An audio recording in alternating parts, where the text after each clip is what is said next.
Nos vamos a referir en este segundo módulo específicamente a la cuestión relacionada con los mitos y estereotipos presentes en la investigación criminal, cuando, repetimos, estas investigaciones penales apuntan a la elucidación de hechos de violencia sexual que tienen por víctimas a niñas y adolescentes. ¿Por qué es importante traer la noción de estereotipos y la noción de mitos? Bueno, justamente acá, en base a esta interseccionalidad sobre la que habíamos trabajado en el módulo primero, que tiene en cuenta la vulnerabilidad de niñez y la vulnerabilidad de género, vamos a poder aprender a poder detectar estereotipos y mitos que se construyen y que se producen y se reproducen tanto en torno a la condición de infancia como en torno a la condición de género. Los estereotipos asignan roles, asignan funciones y asignan comportamientos que son esperables por parte de esta sociedad que sostiene estos estereotipos. Y en la medida en que una persona no encaja, a pesar de pertenecer a ese colectivo, y no encaja en el estereotipo, la dinámica del mito, la dinámica de construcción del mito, hace forzadamente que la persona termine encajando esta construcción que genera la construcción del estereotipo, hace obligadamente a esa persona encajar dentro de este mito. ¿Y por qué es importante tener en cuenta la detección de estos estereotipos? Porque como plantea la Corte Interamericana de Derechos Humanos, los estereotipos condicionan la línea de la investigación judicial. Es decir, se parte de una idea preconcebida, se asume un determinado estereotipo respecto de cómo debe ser una víctima, cómo debió comportarse una víctima, cómo no se comportó en el caso concreto, cómo era lo esperado, qué consecuencias tendrían sus conductas. Y a partir de esos comportamientos esperados, de esos roles adjudicados, lo que se construye es una hipótesis de la investigación. Y la hipótesis de la investigación y toda la investigación en sí misma transcurre en función de esa hipótesis que tiene una génesis estereotipada. En función de eso, la Corte Interamericana en muchos de sus precedentes, vamos a ver en el módulo 3, se van a aportar los precedentes de la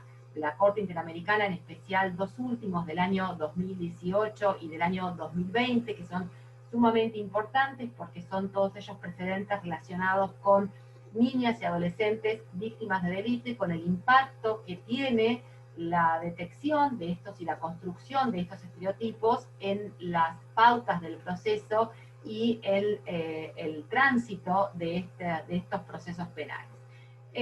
Lo interesante que se plantea, o lo interesante para detectar, mejor dicho, que se plantea en función de esta intersección entre niñez y género, es que existen estereotipos o mitos o prejuicios alrededor de los niños y de las niñas, pero también esta intersección entre género y niñez que se da en el caso de las niñas y adolescentes víctimas de delitos contra la integridad sexual, lo que provoca es que se extrapolen estos estereotipos establecidos o construidos social y culturalmente en relación a las mujeres, que se extrapolen también para la situación de las niñas. Entonces, las niñas y las adolescentes padecen la misma atribución de estereotipos que padecen las mujeres mayores de edad. Y así vamos a poder diferenciar a través del contenido de este segundo módulo estereotipos de infancia, estereotipos de niñez,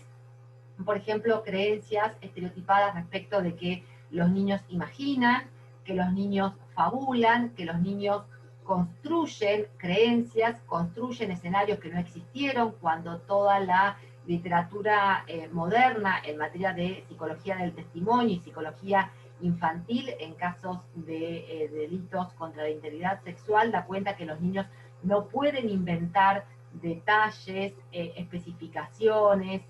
espacios, momentos, acciones concretas, si esas realmente no existieron. Se tiene el estereotipo fundante pensado en que los niños son inducidos por terceras personas al relato, y entonces se parte de pensar que si el relato está inducido, entonces el relato es inválido, y esto provoca, por ende, un descreimiento o una invalidación del relato dado por la niña o la adolescente en la justicia, que es el único momento en que esa niña o adolescente realiza nada menos que su derecho constitucional a ser escuchada por las autoridades, y el mismo derecho constitucional a ser escuchada y a ser creída por estas autoridades, cuando en realidad vemos que a ningún otro testigo o a ninguna otra víctima de ningún otro tipo de procesos se lo somete a test dirigidos a la fabulación o a la credibilidad del relato, cosa que en ningún otro delito a las víctimas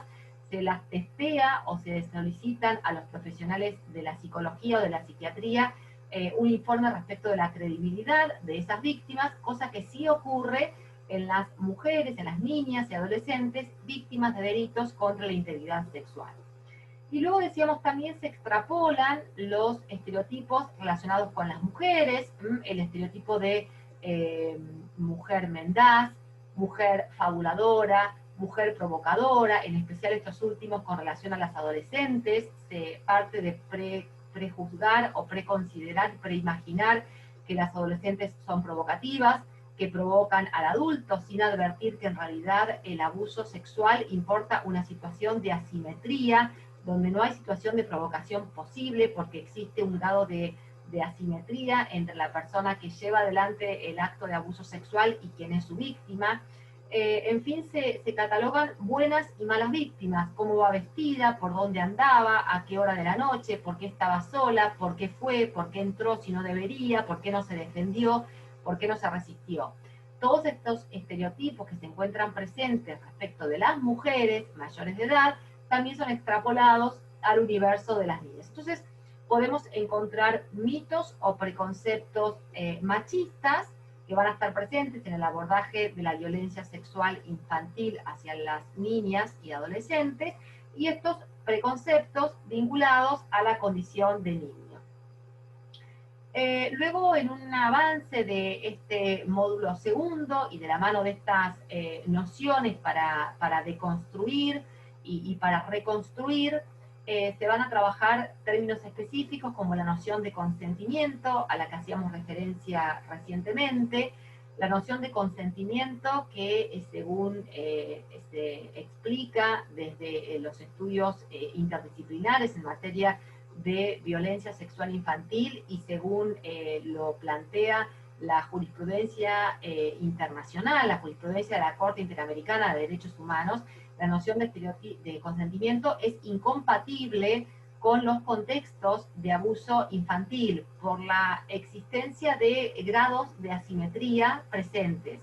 Por un lado, una asimetría de conocimientos, claramente es diferente el conocimiento que tiene una niña o un adolescente en materia sexual con relación a un adulto. Por otro lado, una asimetría de gratificación, claramente es diferente la gratificación que busca el adulto que realiza el acto sexual impuesto o violentado. Y por último, por una asimetría de poder, es decir, esta cuestión donde los adultos que son agresores ejercen cuotas de poder en relación a amenazas concretas o, digamos, a noticiamientos concretos que hacen a las niñas y a los niños también, por supuesto, respecto de consecuencias que va a tener en caso de su negativa a permitir que el agresor consume el acto que quiere llevar adelante. Y luego, otra noción importante también sobre la cual va a discurrir este módulo segundo y que guarda relación con estos preconceptos machistas que también hemos mencionado, especialmente en relación a la provocación y especialmente en relación al consentimiento también, es trabajar las diferencias entre experiencia y madurez sexual.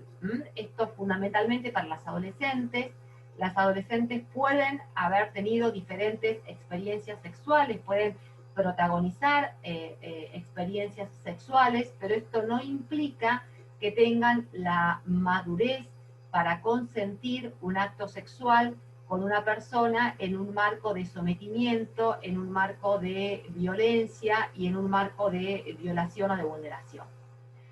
Y por último, en este módulo segundo, también se van a trabajar estereotipos relacionados con la situación de las personas cuidadoras de los niños y las niñas, especialmente en la menor edad, y específicamente trabajar la deconstrucción del falso síndrome de alienación parental, que se suele ver invocado frecuentemente en los procedimientos penales, en particular desde los ámbitos de la defensa, es decir, pensar que la niña que llega a prestar su declaración testimonial lleva un discurso co-construido,